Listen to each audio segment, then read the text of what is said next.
ইন্দাল্লাহি আতকাকুম, নিশ্চয় তোমাদের মধ্যে ওই ব্যক্তি সম্মানিত, ওই ব্যক্তি মর্যাদাবান যে ব্যক্তি আল্লাহকে ভয় করে। জোরে বলুন ঠিক কিনা?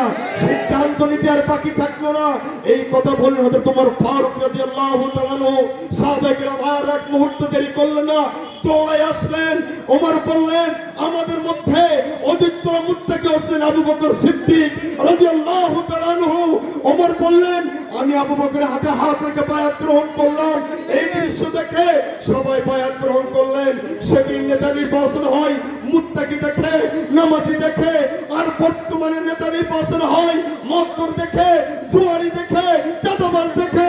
এই জন্য আল্লাহ তাআলা ততক্ষণ পর্যন্ত আমাদের ভাগ্যের পরিবর্তন করবেন না, যতক্ষণ পর্যন্ত আমরা নিজেদের ভাগ্য পরিবর্তনের সিদ্ধান্ত গ্রহণ না করব।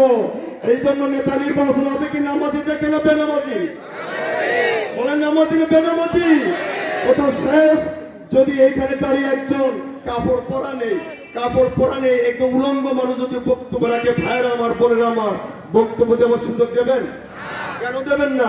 কারণ এখানে কাপড় পরা কায়েম হয়ে গেছে, ঠিক না? বলে সবাই কাপড় পরা। এই জন্য উলঙ্গ ব্যক্তিকে আপনার বক্তব্য ঢুকতেই দিবেন না। সমাজে যদি নামাজ কায়েম হয়ে যায়, ওই নামাজিরা বেনামাজিকে আশ্রয় দেবে না, চাঁদাবাজকে আশ্রয় দেবে না, মাদকাসক্তকে আশ্রয় দেবে না, লুটেরাকে আশ্রয় দেবে না। আগামীর পার্লামেন্ট, আগামীর বাংলাদেশ হবে ইনসাফ ভিত্তিক, ন্যায় এবং আদর্শের আল কোরআনের পার্লামেন্ট। কারা কারা একমত? দুহাত তুলে দেখা। আল্লাহ আমাদের হাতগুলি কবুল করুন, আমিন।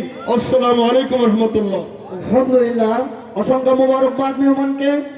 সম্মানিত উপস্থিতি, এই পর্যায়ে আলোচনা নিয়ে আসছেন বাংলাদেশ জামায়াত ইসলামের তারা উপজেলার সম্মানিত